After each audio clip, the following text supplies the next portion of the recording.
It is hard to believe that a year ago you were waiting tables, is that correct?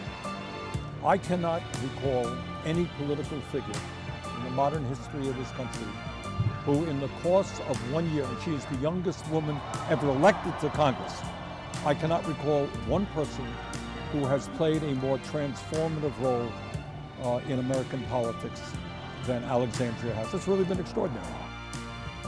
I love the dramatic music they overlaid there. Over the weekend, political upstart Alexandria Ocasio-Cortez joined Senator Bernie Sanders for a massive rally in Queens, New York. The big campaign event comes just days after the freshman lawmaker threw her support behind Sanders in the Democratic presidential primary. Friend of the show, D.C. Bureau Chief of the Intercept, Ryan Grim. He sat down with AOC and the presidential hopeful. He joins us now to discuss his interview and to share an excerpt that will air for the first time on Rising. Great to Good to see you guys. So for people to watch the whole interview, they need to subscribe to the Intercept newsletter. They need to go to the Intercept. You guys do great reporting. They should be reading you already if they're not already. We'll be putting it up later today. And if you're watching this on YouTube like a week from now, you should still subscribe to the Intercept newsletter. That's right. Obviously. It's excellent. Just go on there, subscribe to the Intercept, subscribe to us, and you'll be in good shape. Yeah, you'll be covered.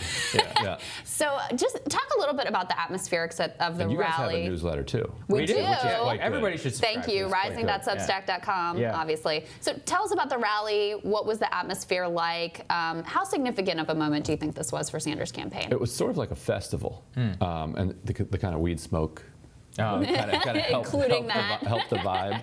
But this is America now. It's legal basically everywhere. The weather was amazing.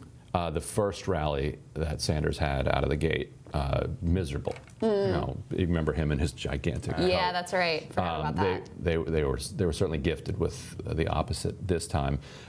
It was packed. They had a permit for 20,000 people, and there was an officer who was actually next to the kind of ticket taker. You need a ticket exactly, but as they're counting, and so the officers are seeing like the count moving along. So this is not like, I think there are 25,000 people here. Like they were counting one by one, and then when they hit 20,000, shortly after that, the police are like, okay, look, this is your permit.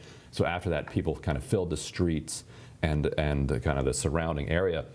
What was amazing about it, and I'm going to write about this later, is the way that they combined the event staff and the organizing staff. Nobody does that because events are so hard to pull off that event planners are like, just everybody get away from us. We just want to put on a good show, make sure it goes off on time, that everything works, and then you guys deal with the campaign apparatus. But the Sanders campaign in 2016 had kind of experimented in Michigan with trying to organize the people at the rallies. Everybody says, why don't you organize the people at the rallies? It's very hard. They've been working on it for 3 years now. And so now it's methodical. They reach out ahead of time. They get volunteers to come out to handle the iPads, to go and hit everybody who shows up, say, where do you live? Are you willing to go to New Hampshire? Are you willing to phone bank? Are you willing to volunteer for future events? So if they had 25,000 people come, they might come out of this with 5,000 new volunteers. That's wild. And see, this is the nitty-gritty stuff that actually makes or breaks a campaign. We have an exclusive clip that can air here on Rising. First, let's take a listen to that from this interview. I think that we need to elect a House and a Senate, which is as progressive as it possibly can be. A House and a Senate that is going to work with me in fighting for health care for all, to raise the minimum wage to a living wage, to deal with the global crisis of climate change. So I will do everything I can, and we have over the last number of years, to get more people involved in the political process and to elect people who are as progressive as possible. I've spoken with Jessica, I've spoken with several other folks engaged in this process. It's something that I think is part of a continual consideration about not just does the Democratic Party have a majority, but what does that majority look like and what will that majority fight for? And too often that majority lets working people down.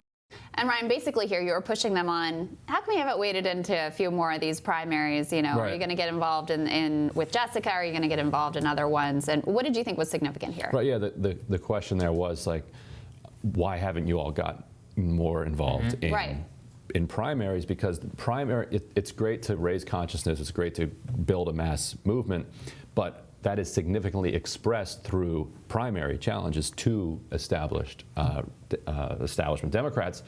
One of them is Henry Cuellar, who's getting challenged by Jessica Cisneros. AOC there saying she recently talked to her. That's news. I'm told since then that she is going to endorse, but that's okay. Emily's List has now endorsed Jessica Cisneros, so it's like, kind of remarkable that AOC would be later than Emily's List. Yeah. And taking on Daniel Lipinski and taking on Cuellar are good things, but that's sort of like a flesh wound to the establishment. If you want to go at the heart of it, you're going at people in leadership and you're going at the committee chairman. And so I asked Bernie Sanders, what about Richie Neal? This is the 30-year incumbent from Massachusetts who is the chairman of the Ways and Means Committee, who is hostile to Medicare for All. You have to get you have to get Medicare for All through the Ways and Means Committee. He has an opponent who supports Medicare for All, so I kind of pressed him on that. And Sanders said, "Well, I don't really want to go race by race."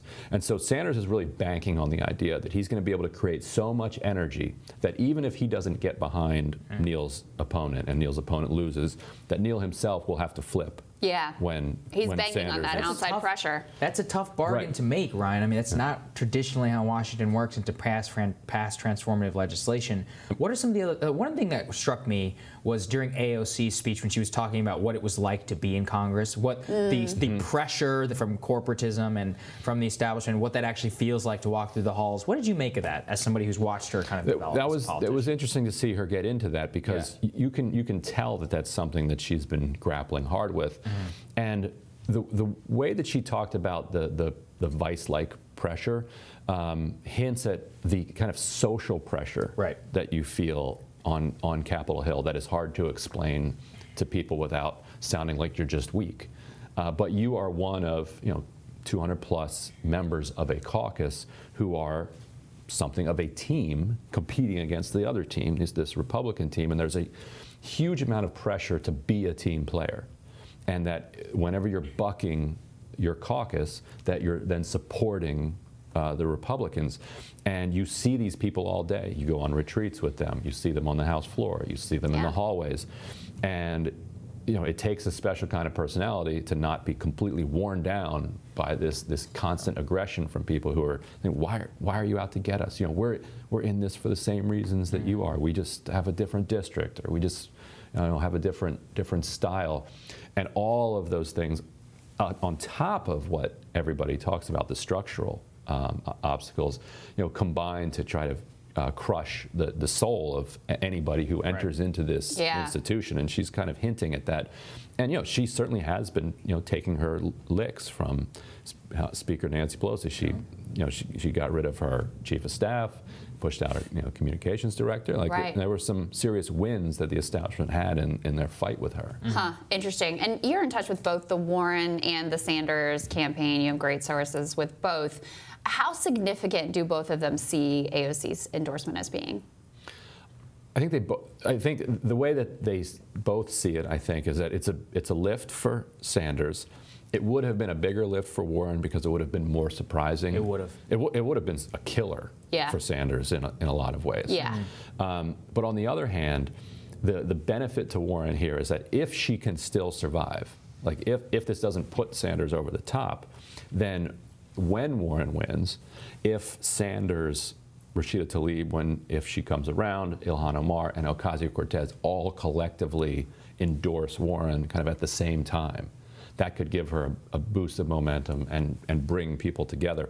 And that's kind of what Ocasio-Cortez hinted at herself in her interview with me, and also later on Twitter, saying that it's not about personalities, it's about building a movement. And then it's about, it takes what Sanders says, not me, us, literally. Like if it really is us, then it shouldn't necessarily be just one person who can lead that movement if you take that mantra seriously. Yeah. Very interesting. Congrats. Congrats. Well done. Thank you, Ryan. We'll watch the rest of it today when it posts on Intercept. Enjoy. Next on Rising, the latest count of campaign coffers are in. The Hill's Max Greenwood helps us break down all the numbers and weighs in on what it means for each candidate's future when Rising continues.